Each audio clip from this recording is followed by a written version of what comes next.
মূলদ ও অমূলদ সংখ্যা। এই সংখ্যাগুলো ক্লাস 10-এর বইতে ভালো মতো দেওয়া আছে, আমি ক্লাস 10-এর বই থেকে দেখাচ্ছি। মূলদ সংখ্যা বা ইংরেজিতে রেশনাল নাম্বার হলো সেই সকল সংখ্যাগুলো যাদেরকে একটি ভগ্নাংশ আকারে প্রকাশ করা যায়। যেমন 7কে আমরা লিখতে পারি 7/1, 1.5কে লেখা যায় 3/2, অথবা 3.3333 এভাবে চলতেইছে যে সংখ্যাটা, সেটাকে আমরা লিখতে পারি 10/3।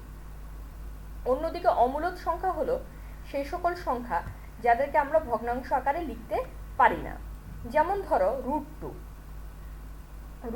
যদি 2-এর বর্গমূল যদি তোমরা নির্ণয় করো তাহলে এটা আসবে 1.414213, এভাবে চলতেই থাকবে। একে তোমরা চাইলেও কোনো একটা সুনির্দিষ্ট ভগ্নাংশে পরিণত করতে পারবে না।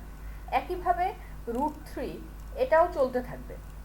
তারপর আরেকটা পরিচিত অমূলদ সংখ্যা বা ইরেশনাল নাম্বার হলো পাই, যেটা হলো 3.1416 আমরা ধরি, কিন্তু আসলে পাই ইকুয়াল টু যদি 22/7 ধরে তোমরা হিসাব করো তাহলে এটা চলতেই থাকবে।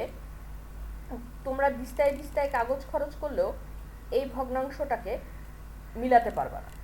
সুতরাং এগুলো হলো যে আসলে অমূলদ সংখ্যা। তাহলে আমরা বলতে পারি সকল পূর্ণ সংখ্যা এবং সকল ভগ্নাংশ হলো মূলদ সংখ্যা, আর অমূলদ সংখ্যা হলো সে সকল সংখ্যাগুলো যাদেরকে কোনো স্বাভাবিক দুটি সংখ্যার ভগ্নাংশ আকারে প্রকাশ করা সম্ভব